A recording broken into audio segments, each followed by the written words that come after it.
my beloved Boss Mike Cervera.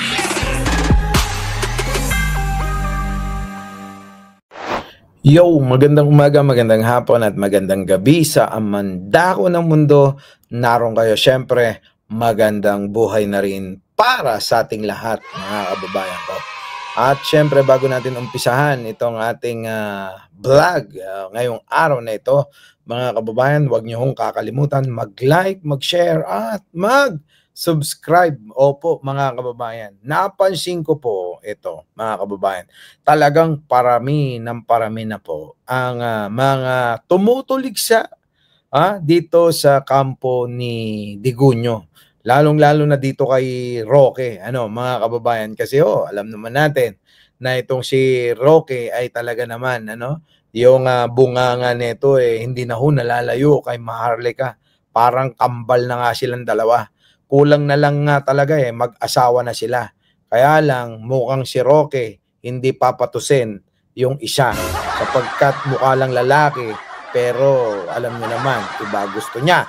So ngayon mga kababayan, ito, pakita ko sa inyo kung sino ito. Okay, pasok.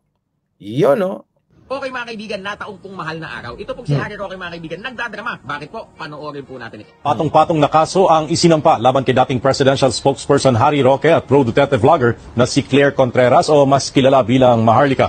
Ayon sa National Bureau of Investigation, kaugnay ito ng kumalat na peking video ni Pangulong Ferdinand Marcos Jr. na mistulang gumagamit ng illegal na droga.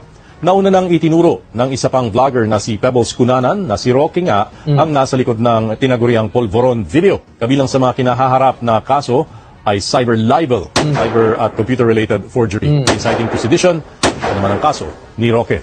Per libel. Yan, mga kababayan.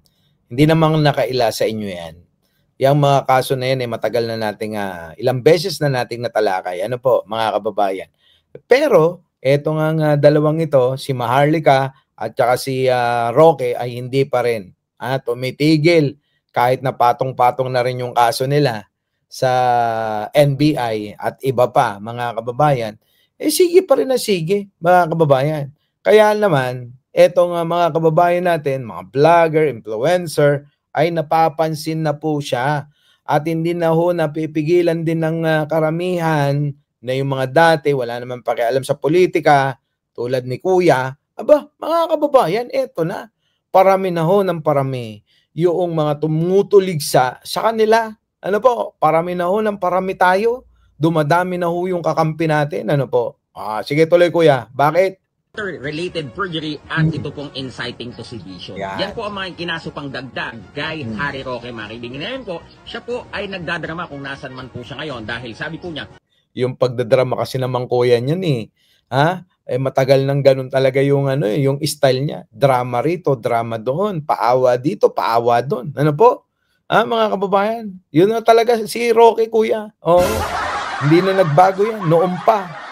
Sige tuloy. Dahil daw nanindigan siya sa katotohanan, ngayon po ay nakakaranas siya ng ganitong persecution. Bumigay ko mga ilang beses na. Bumigay daw siya mga ilang beses na? Kanino? Kanino bumigay si Roque? Yung itsura ni Kuya. Sino yung itsura? Bumigay kanino? Grabe ka, Roque. Kanino ka bumigay? Kanino ba? Liwanagin mo kasi bumigay na yan kasi maraming ibig sabihin niyang bumigay na yan. Tuloy Kuya. Papaiyak ako. Kasi nga, hindi ko Papaiyak. Loko-loko ka. Gawa mo yan. maintindihan bakit naging ganito yung buhay ko. Napapayak daw siya kasi hindi daw niya maintindihan kung bakit naging ganun yung buhay niya. Mga kababayan naman, alam na alam ninyo, alam na alam natin ito, na talagang yung ginawa nila kay Pangulong Bongbong Marcos ay hindi katanggap-tanggap kahit kanino. Di po ba? Kuya, ano masasabi mo dyan? Pasok! Daw po niya maintindihan bakit daw po ganito ang naging buhay niya. Ikaw ba naman araw-araw, kahit mo presidente, araw-araw, sabihin mo ba gagawa mo ng video na fabricated naman, tapos magtataka ka pa? Hindi ko naintindihan kung bakit ang paninindigan ay naging naging dahilan para ito nga po, hindi ako makauwi at hindi Pwede ka naman umuwi anytime, Roque, ikaw naman. Hindi ka makauwi, pwede kang umuwi, ikaw lang naman may gusto ng ganyang buhay mo. Eh kung umuwi ka rito, abogado ka, pagtanggol mo yung sarili mo, di po ba, mga kababayan? Tapos ngayon, nagpapapiling victim ka na parang ikaw yung kinakawawa, hindi ka naman kinakawawa. Ang kailangan mo lang umuwi rito, ipaliwanag mo ano ba nangyari. 'Di ba? Ganun lang kasimple. Umuwi ka rito sa Pilipinas nang sa ganun malaman ng mga tao yung katotohanan. Kasi hindi mauunawaan ng karamihan kung sa social media ka lang nagpapaliwanag. Sabi ko nga nung nakaraan, ginagawa mo lang korte itong social media para sa sarili mong kapakanan. Hindi ganon. Oo, kumukuha ka lang ng atensyon ng mga tao. Hindi ganon. makapiling ng aking mga anak. No? So maraming beses na ako napaluha. Paninindigan daw po ang kanyang dahilan kaya hindi siya makauwi. Harry Roque naman, wag mong nililihis ang issue, wag mong nililinlang ang tao. Hindi ka makauwi dahil may pending warrant ka. Pinapa-aresto ka ng Kongreso. Bakit kanyo? Yun pong kanyang yaman na hindi maipaliwanag na kinokonekta po at nakita ng quad ko, mga kaibigan, yung connection niya sa Pogo. Ngayon sabi niya, hindi. Biglang lumaki yung asset ko dahil nagbenta ako ng lupa. Isasubmit yung dokumento. Tapos, yan nga yun, no? Diyan na nagtapos yan eh. Yung sinabi niya na isasubmit ko yung dokumento kasi nga naipit na ho ito doon sa Kongreso dahil nga binubusisi kung saan galing yung sandamakmak na pera niya sa bangko, mga kababayan, hindi maipaliwanag ni Harry Roque. Kaya naging dahilan niya nakapagbenta raw siya ng lupa, ng asset at yun doon daw nang galing. Ngayon, ipakita mo yung ebidensya mo na nakapagbenta ka talaga, wala na ho, bigla na hong tumakbo at bigla nang iniwan yung hearing sa Quadcom. Kung inyong maalala, ano? Ganun ho nangyari dyan. Tuloy. po, nung pagdating ng deadline ng kanyang pagsabit ng dokumento, hindi na po siya nagpakita at nagpaluna. Yun po ang dahilan kung bakit Tama. Hindi na ho nagpakita. po siya pinaghahanap ngayon. Hindi yung nanindigan sa kung ano. Huwag naman pinagloloko ang tao. Kung bayan, wag po kayong Ayos din to mag-react eh, no? Totoo naman. Halatang-halata naman na namin yan eh, kuya. Talagang matagal na namin sinasabi yan na ganyan talaga ugali niyan. Nililin lang ang taong bayan para sa sarili niyang kapakanan. Para gusto niya pumanig sa kanya. Baka sakali kapag naagaw pa nila yung pwesto ni Pangulong Bongbong Marcos, maging spokesperson uli at tuloy na naman ang ligaya ng kampo nila. Ganun lang yan. Tuloy. Padala dyan po sa mga paawa. Wag po kayong magpadala dyan sa mga panglilihis. In fairness si Trillanes hindi yan abogado pero nilalatagan kami ng facts. Ikaw, yan ang gusto ko. Si Trillanes hindi abogado pero nilalatagan tayo ng facts, di ba mga kababayan? Kapag ka talagang lumatag si Trillanes, solid na solid. Walang mintis mga kababayan eh. Lahat ng nilatag ni Trillanes, wala pang nasasagot ang mga Duterte dyan, kundi paasa lang. Paasa lang sila na pipirma na sila ng waiver, paasa lang sila na magbibigay ng patunay, puro paasa. Pero wala naman hong pinapakita na ebidensya. At wala rin, tulad nila Roque, hanggang ngayon puro pa rin sila bunganga. Yun lang yung kaisa-isang ebidensya nila, yung pulburon video daw na hawak nila. Na, mga kababayan, napatunayan na ho, na peke yung pulburon video na yon. Yun lang yung hawak nila na nagkaisa-isang ebidensya.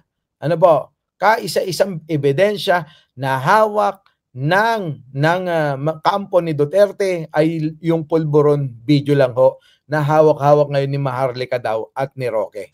Wala na hong iba. Di po ba? Yan lang ho naman talaga eh. Kita nyo, napakababaw. Ang hawak nilang ebidensya na patunayan ng peke talaga. Pero pinipilit pa rin nila. Bakit to? Kasi nga wala silang ebidensya laban kay Pangulong Bongbong Marcos sa mga paratang nila bukod dun sa peking video na yan. Tapos, dun lang. kay Roque na turingan kang abogado, anong pinapakalat mo? Fabricated videos? Yeah. Anong pinapakalat mo? Yung mga dokumentong ipinangako mo, hindi mo na sinubmit, lawyer ka pa naman din, diba? Hindi ka nagsasubmit sa batas. Totoo yun. Abogado pa naman yung si Roque.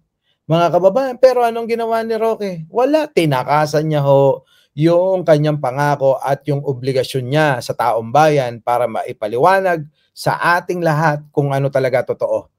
Pero hindi niya nagawa yon. Bagkos, siya ho ay nadali-daling tumakas na hindi man lang natin namalayan kung saan dumaan yung ganong katabang tao.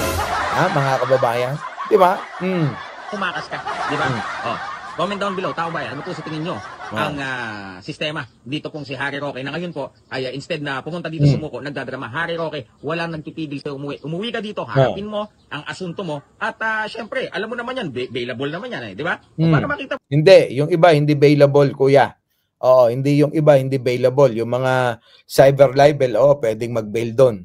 Oo, ngayon mga kababayan, di ba? Yung iba, yung qualified human trafficking, walang bail yun. Yung inciting to sedition, baka wala rin bail yun.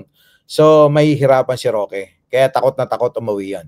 So, ngayon mga kababayan, tulad ng sinabi ni Kuya, ano ang masasabi nyo? Opo, paki-comment naman po ng malaman natin yung ibang mga pananaw ninyo. Muli, mga kababayan, bago tayo maghiwa-hiwalay, huwag niyong kalimutan na mag-like, mag-share, at mag-subscribe. Opo, maraming salamat po. Our beloved Boss Mike.